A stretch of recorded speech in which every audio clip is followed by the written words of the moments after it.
Anything that is based on hegemony will eventually be self-defeating because injustice has no foundation. Let's perhaps for a while focus a bit on geoeconomics. In China, many people think Russia's decision to link ruble with natural gas, use my own words, a revolutionary act. It's amazing. And obviously, Russia has successfully, more or less, in dealing with these sanctions, economic sanctions, financial sanctions. Indeed, when the West say, let's confiscate, freeze Russia's assets, this really destroyed the very foundation of the liberal economic order. So do you think, perhaps we can discuss briefly, do you think this link ruble with natural gas is so revolutionary it will destroy eventually the US monopoly dollar system? What is important, the changes inside of Russia that are developing today maybe are more important than military successes or losses in Ukraine, because our country is undergoing so deep transformation inside, so cutting the lines, the links with the West, it is precisely a revolutionary event in Russia.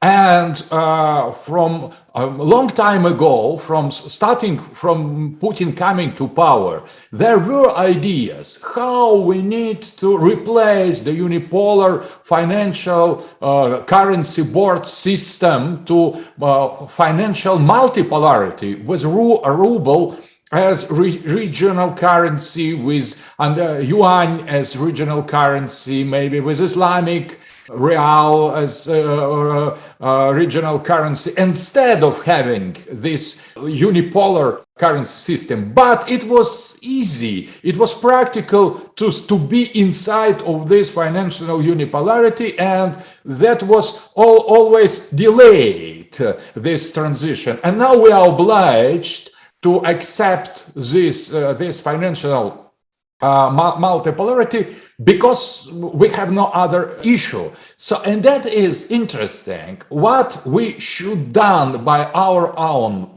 power, by our decision to link our currency to gas, to oil, to start to make the deals with China, with all other partners in ruble, in yuan, in national currency.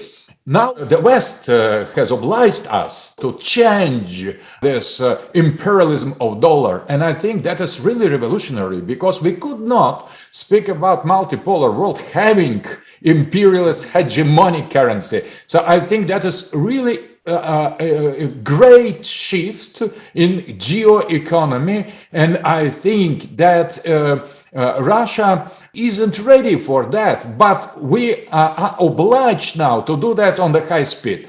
So that is emergency issue, but that issue will affect the future. It maybe is made by tactical reasons, but it becomes irreversibly the strategy.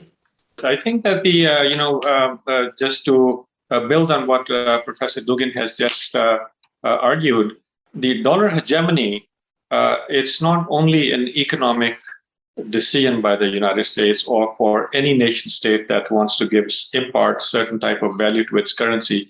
These decisions are deeply political, and they're backed up by total politics and power capacity of your country, including military. Where the power of the dollar is actually coming from is the future taxable income of the American people. That which is backed up by a military to defend it, and not real, but perceived faith and legitimacy of that system comes from that.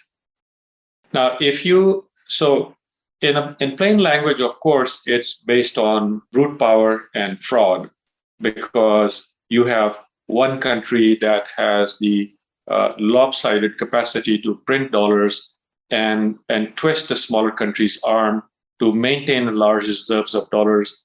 And then basically every country becomes sanctionable, which is why more than 70% of humanity today faces sanctions.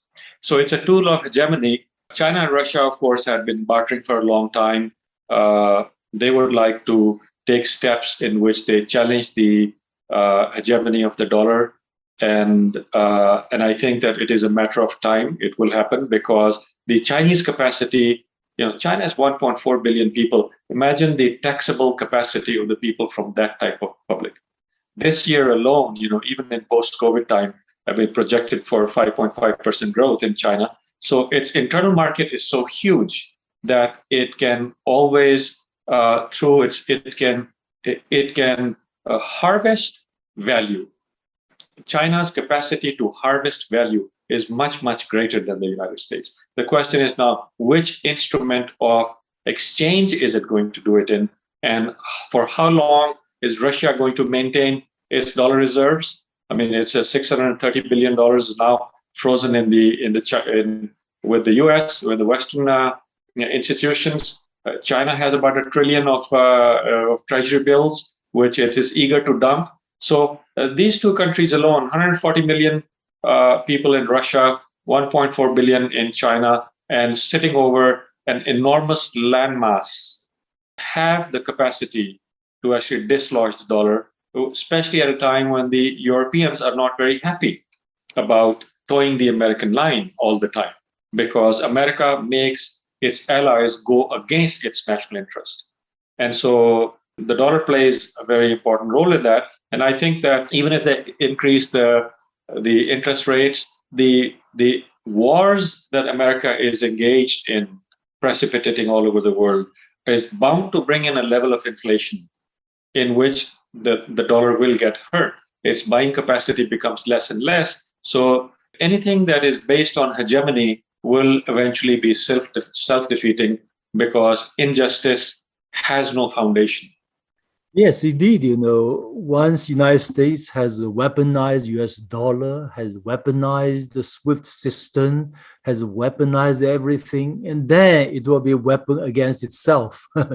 After all, money and currency has to do with the whole credibility of your own system. If that kind of credibility is lost, then unfortunately, I think the decline of the dollar and the whole system will be inevitable.